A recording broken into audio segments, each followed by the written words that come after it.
Hello everybody, this is JT in LA, and I'm back to get there and show you one heck of a machine. That's right, this is the Walkera HIKO or HIKO 400, however you pronounce it. I can't say enough about this machine. It's a beautiful machine. I purchased it and got it in and pulled it out of the box. Checked out everything, charged up the battery, and went on outside with it. It was a fairly breezy day with wind gusts of 5 to 8 miles an hour, and I had no problem getting it up into the air, bringing it into a hover, and just kind of hovering it around, breaking in the gears and stuff like that a little bit, getting the feel of it. And I was very impressed with this machine. Very impressed. It did a fine job with the breeze and everything out there. It was like there was no breeze at all. And it's just a very well put together machine. I don't see a lot of videos on YouTube about this machine. I don't know how long it's been out, you know. But it is a full brushless system. As you can see down here over the top, you've got your brushless motor down in there. Very good looking rotor head there, you know. And back here on the back you've got your gyro system, and just down up underneath that gyro system you have a full digital servo that gets there and operates the tail rotor back here. It's got the full collective type belt driving, so it's very, very smooth. As you can see on the tail boom, high performance helicopter.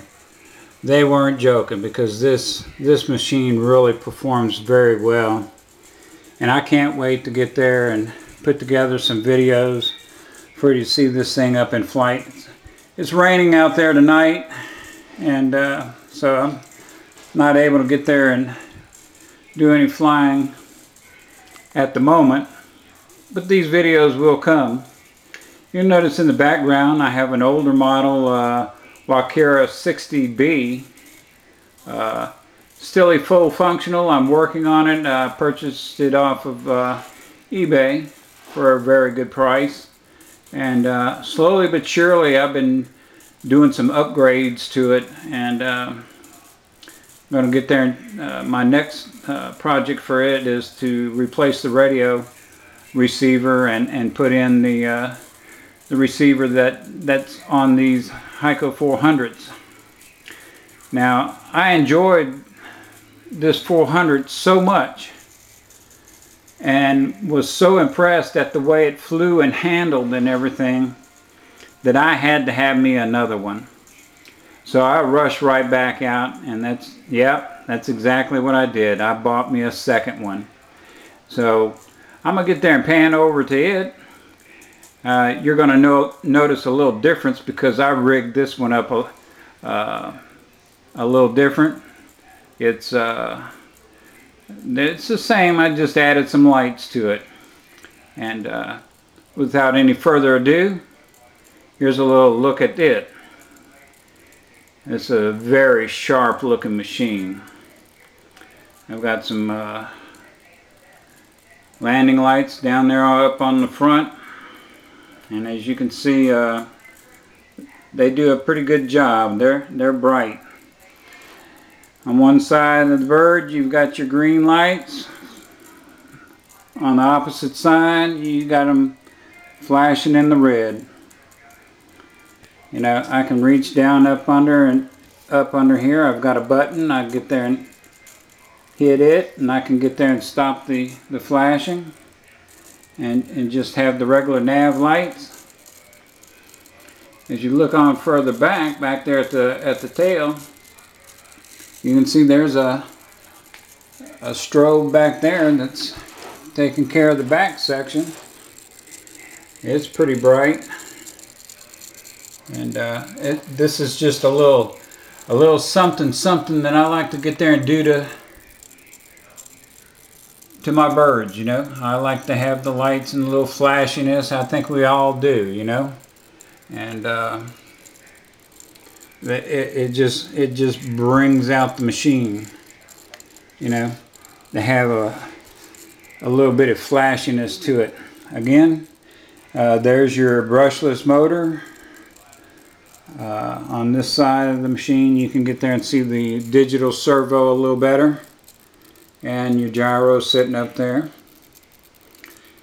This is a CCPM type of rotor head based off the Bell Hiller. This thing has plenty of power, and you can get there and buy the helicopter with or without the transmitter. This one here came with the transmitter, which is a very beautiful transmitter. This is an 8-channel Walkera WK2801 Pro. It has the backlit display. You can store up to 8 helicopters in this radio. Even the little Helimax Novas. I've got one of those, 2 of those little helicopters, and I fly it with this radio. So I've got 13 helicopters. So the ones I use the most, I get there and I've put them in this radio. And it takes, shoot, 15-20 seconds to get there and flip it from one machine to the other. Or you could get there and just say, I'm leave this setting on this model as the stock out of the box factory settings, and then you can get there and set up another model in there for the same helicopter and just have the settings for hot dogging 3D flights and all that if you want it, you know. And within a matter of seconds you can flip from one to the other, you know, be stock or be ready to hot dog around, you know, whatever your preference is. But yeah, I just couldn't wait to get there and put together a little video to be able to share this machine with y'all, and to show you my little customization of this machine. And if you've been out looking at any of these helicopters, I know you've seen these lights around. I just had to have them on this bird. They sell it at another company, the canopy with the light system and everything, for 19 bucks. You know, so I just bought it, stripped the lights out of the canopy, which didn't take but just about 30 minutes, and placed them on this one here. Like I said, it's a very fine system. Definitely worth looking at. You know, if you're contemplating getting into the 400 series type helicopters, this is a very heavy contender. I haven't had any problems finding parts. You know, if you're really serious into this hobby, you'll get online and there's some very good places out there to be able to get there and purchase these parts, and they've been very, very reasonable on the pricing and everything. So once again, I'll get there and give you a little overhead view of this machine. Sorry, I love the lights, you know. And I've got a Walkera V200D01, which is also a very nice helicopter. I've got it set up quite different, and it has these same lights on. I'll try